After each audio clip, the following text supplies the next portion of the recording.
Ce podcast n'est pas la suite du précédent podcast. Faut-il arrêter ses études pour réussir son projet de vie? La suite sortira évidemment comme prévu dimanche à 18h. Je sais que normalement je fais 2 podcasts par semaine, le mercredi et le dimanche. Si t'as pas remarqué, je te le dis. Mais ce podcast est un peu spécial. C'est une sorte d'inspiration que j'ai eue en me levant ce matin. Je me suis dit qu'il fallait à tout prix que je partage cette inspiration avec toi. Le shit test, c'est une variante de ta vie. C'est quelque chose que tu vas énormément rencontrer dans ta vie et il faut à tout prix que tu saches comment gérer ça le plus tôt possible dans ta vie d'homme. Parce que toutes les femmes que tu rencontreras te mettront un jour, à un moment donné, et c'est même déjà sûrement arrivé, elles te mettront face à un shit test pour être sûr. Alors, être sûr de quoi? Je vais expliquer. Pour ceux qui ne savent pas ce qu'est un shit test. Alors, la traduction littérale, ce serait le test de merde. Mais la traduction la plus compréhensible en français, c'est le test de virilité. C'est le moment où une femme va avoir un mauvais comportement envers toi pour tester ta capacité à réagir. C'est en gros comme si elle te palpait les couilles pour vérifier que tu es vraiment un mec. Évidemment, ne fais pas ce genre de choses ou fais-le si tu te retrouves à Bangkok dans une boîte de nuit pour être sûr que tu vas pas tomber dans un traquenard. Voilà. Pour les femmes, alors pour revenir en mode sérieux quand même, pour les femmes, c'est un mécanisme d'autodéfense inconscient qu'elles ont développé depuis la préhistoire. À cette époque, elles devaient être sûres et certaines de choisir un mâle en capacité de les protéger. C'était une question de vie ou de mort pour elles. Elles ont donc développé le shit test pour s'assurer de la virilité d'un prétendant. D'ailleurs, une femme, elle te fera des shit tests durant toute votre relation pour toujours vérifier que tu es un vrai homme et pas juste un faible qui joue les bonhommes et qui se donne un genre de mâle alpha pour l'impressionner. Je vais vous donner un petit exemple de ma vie. J'en ai parlé dans beaucoup de mes vidéos. C'est un événement qui m'a beaucoup marqué parce que c'était, je crois, l'une des dernières fois de ma vie. Après, ça arrivait très rarement. Mais c'était l'une des dernières fois de ma vie où je n'ai pas écouté mon instinct. L'instinct, comme j'en parlais dans le podcast Comment gérer une baston de rue, c'est quelque chose qui s'est bâti sur des milliers, voire des millions d'années et qui te dit à l'avance, qui te permet de sentir les situations et les gens à l'avance pour te protéger toi-même. Sauf que moi, ce moment est resté mémorable pour moi parce que c'est l'un des moments les plus marquants de mon existence où je n'ai pas écouté mon instinct alors qu'il me criait d'agir en conséquence. Je vais te l'expliquer, c'est quoi ce moment, tu l'as déjà entendu. C'était le moment où j'étais avec mon premier amour, on était calés au lit, et elle était déjà distante depuis un certain temps avec moi. Alors moi, plus je la voyais distante, plus j'essayais en gros de la satisfaire, j'en avais trop quelque chose à foutre, je ne voulais surtout pas la perdre. Et plus je m'approchais d'elle, plus elle s'éloignait de moi. À un moment donné, on est calés au lit, j'essaye un peu de la câliner et puis elle prend la couverture. Il y avait 2 couvertures sur le lit. Elle prend l'une des 2. Elle se pose par terre. Donc elle s'enroule dans la couverture. Bon, la petite faisait 1m50, 600. Et du coup, elle se cale comme ça et elle dit « J'ai besoin d'être seule ». À ce moment-là, mon instinct m'a crié « Tim, casse-toi. Casse-toi, Tim. Il faut que tu te barres. Tu ne peux pas accepter cela. » Je suis resté. Je suis resté car je me suis dit, j'ai envie d'arranger les choses.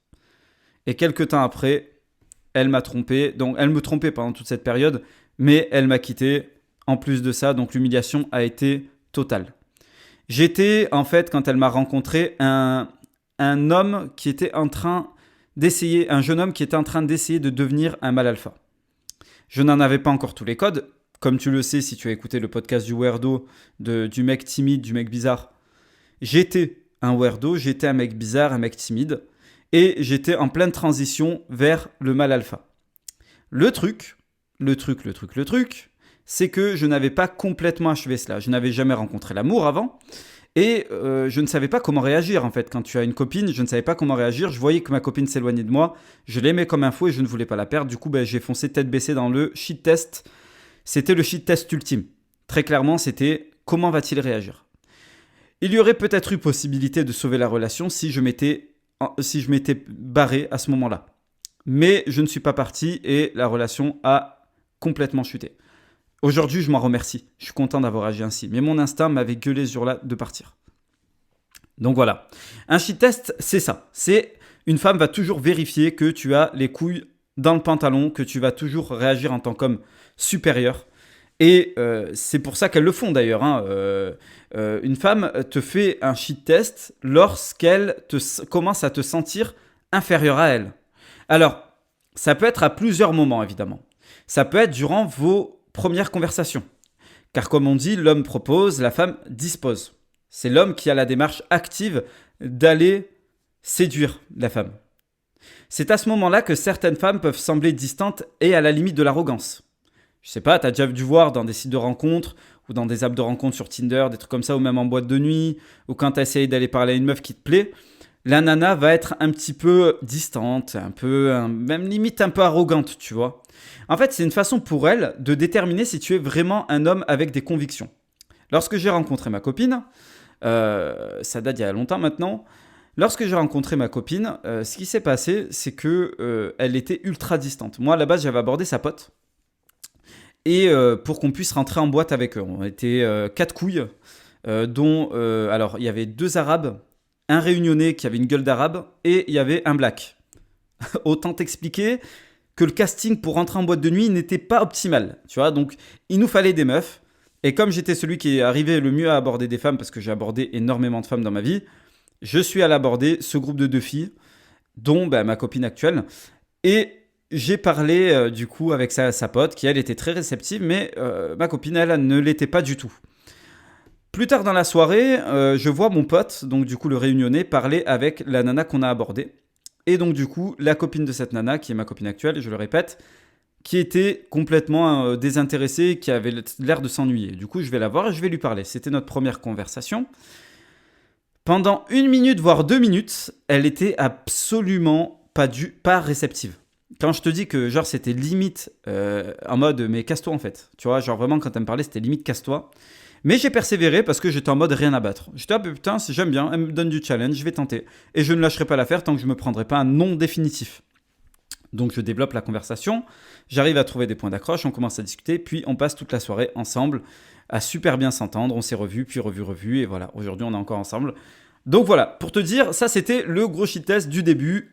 Durant les premières conversations, certaines femmes ayant en tout cas des standards qui sont assez hauts vont avoir tendance à te shit tester. C'est comme ça, faut l'accepter, ça fait partie du jeu. Le fait de voir que j'en avais rien à battre, ça lui a permis de voir que j'étais un homme fort avec des convictions profondes. Voilà. Ça peut aussi être quand tu commences à montrer trop d'intérêt. Admettons, les premières conversations se passent super bien. Il y a des filles, tu vois, comme la nana qu'on avait abordée à ce moment-là, donc la pote à ma copine, qui sont super réceptives lorsque tu leur parles. Et puis, tu vas parler avec elle, tu vas discuter, la discussion va super bien se passer, tu vas dire putain génial, c'est bon, c'est dans la poche, c'est sûr. Et puis dès que vous êtes censé vous voir, en fait, dès que vous êtes censé vous organiser un rendez-vous pour vous voir, là la nana commence à faire le fantôme, elle te met un gros stop, elle te dit ah mais je peux pas, ah mais non là il y a un truc, il y a un imprévu, il y a machin, il y a toujours un truc, tu vois. Ou des fois elle va te lâcher un vu en plein dans la conversation. Alors que vous discutiez normalement, alors que tu as été grave poli avec elle, grave cool, et là, tu lâches un vu comme ça un peu brutal, tu vois. Ça, c'est vraiment pour voir ta réaction. Et si ta réaction est trop émotionnelle, elle va comprendre directement que tu es un faible d'esprit et elle ne cherchera pas forcément à poursuivre avec toi. Elle va toujours te garder dans son environnement proche pour avoir de la validation immédiate. Un homme, les femmes, elles aiment bien avoir des hommes qui gravitent autour d'elle et qui lui disent qu'elle est belle, qui lui montrent qu'elle vaut quelque chose, avoir genre 5, 6, 7, 8 mecs qui lui parlent en même temps. Surtout les filles qui ont peu confiance en elles, elles aiment avoir ce genre d'attention. Elles aiment avoir ce genre d'attention, donc elle te gardera toujours sous le coude. Elle te gardera toujours sous le coude. Mais bon courage pour atteindre le seuil de la porte de son appart. Bon courage ou pour la faire venir chez toi. Bon chance, comme dirait l'autre. Et les shit tests arrivent évidemment très souvent lorsque vous êtes en couple. Une femme étant hypergame, pour ceux qui viennent d'arriver, l'hypergamie féminine, c'est la capacité d'une femme à toujours chercher sa meilleure option. Donc une femme ne reste pas avec un homme tant qu'elle ne le considère pas comme étant sa meilleure option. Étant hypergame, elle a besoin de s'assurer sans cesse que tu es son meilleur choix ou sa meilleure option. Encore une anecdote de ma vie pour illustrer le fait. J'ai toujours eu ce désir de m'expatrier. Mais étant en couple, c'est quelque chose d'assez compliqué. Parce que, évidemment, qui dit expatriation pendant plusieurs mois, voire plusieurs années, signifie souvent la fin de la relation avec la fille que tu aimes. Moi, ma copine, je l'aime beaucoup. Et le fait de devoir partir me brisait un peu le cœur dans le sens où moi, je veux vraiment vivre l'aventure, mais d'un autre côté, j'aime cette fille et vraiment, elle me correspond vraiment. Sauf que, évidemment, et c'est ça qui est un peu difficile, c'est que elle me disait sans cesse, quand je lui parlais de mes envies d'expatriation, écoute, si tu décides de partir, libre à toi, mais moi, je ne resterai pas avec toi. J'ai mis énormément de temps à comprendre que cela était un shit test. Elle voulait voir si j'avais de la force de conviction et si j'étais vraiment prêt à tenir mes convictions jusqu'au bout. C'est ce qui est arrivé. Tu le sais, je vais partir à Bali d'ici 2 mois. Et donc du coup, je vais partir. Je lui ai dit, écoute, on va se poser, on va discuter, je m'en vais. Eh bien, le fait d'avoir dit ça, le fait de l'avoir dit de manière très sincère et très brute, et de lui avoir dit, de toute façon, de lui avoir laissé le choix, évidemment, de lui avoir dit, écoute, si tu as envie qu'on se quitte, ça me rendra très triste, mais tant pis, je ne peux pas effacer mes convictions comme ça. Je sens que je le regretterai plus tard. Eh bien, le fait d'avoir fait ça, aujourd'hui, elle veut rester avec moi plus que jamais. C'était un shit test. Et j'ai réussi mon shit test. Mais j'ai mis du temps à le réussir. Une femme te testera toujours pour être sûr que tu es sa meilleure option. Voilà pourquoi les femmes font des shit tests. Alors maintenant, quelle est la meilleure réaction à avoir face à un shit test ? Alors, tout d'abord, avant de chercher à réagir au shit test, tu dois vraiment comprendre et conceptualiser que les shit tests sont naturels. Les femmes l'utilisent sans s'en rendre compte la plupart du temps, afin de se protéger elles-mêmes. Il n'existe pas d'être plus égoïste qu'une femme que tu cherches à courtiser. Et c'est ainsi. Tout simplement car c'est elle qui prend le plus de risques dans la relation. D'un point de vue historique, une femme devait être sûre de choisir soigneusement l'homme qui lui apportera sa progéniture. Car il arrivait parfois que certains hommes couchent avec elles et les abandonnent lorsqu'elles étaient enceintes. Cela signifiait la mort pour elles. Elles n'étaient plus en capacité de cueillir ou de chasser, elles n'étaient plus en capacité de se défendre et de défendre leur progéniture. Donc elles avaient besoin d'être sûres. C'est pour ça qu'on dit que les femmes prennent le plus de risques dans une relation. Et c'est pour ça que les femmes ont cette peur ancrée de l'abandon de leur mâle. Le shit test est donc l'arme idéale pour voir si elles font face à un homme fort en capacité de les protéger ou face à un homme faible qui fuira tout en les mettant en danger, elles et leur progéniture. Maintenant que tu es conscient de tout cela, il te faut savoir comment réagir lorsque cette jolie fille te met face à un putain de shit test. Alors, c'est très simple. Et je veux que tu retiennes ça. Tu ne te préoccupes pas de ce qu'elle pense et tu te concentres que sur toi-même. Point barre. Vous êtes en train de discuter, elle te lâche un vu et de la fierté et ne la relance plus. Vous étiez censé vous voir et elle te pose un lapin au dernier moment. Tu ne lui proposes plus de la voir, tu ne lui écris plus et tu avances. Elle te tape une crise de nerfs pour rien, reste ferme.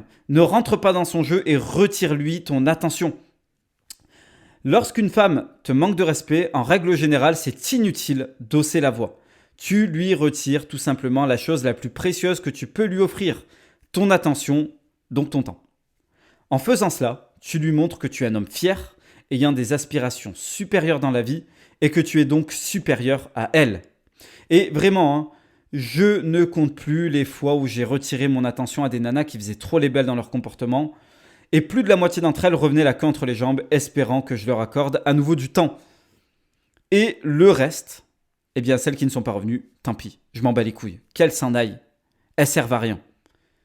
À un moment donné, tu dois comprendre que le fait qu'une femme tape des shit tests comme ça ne doit pas venir ébranler la personne que tu es au fond de toi. Tu es un homme, un jeune homme en potentiel. Tu as envie de te construire et de grandir.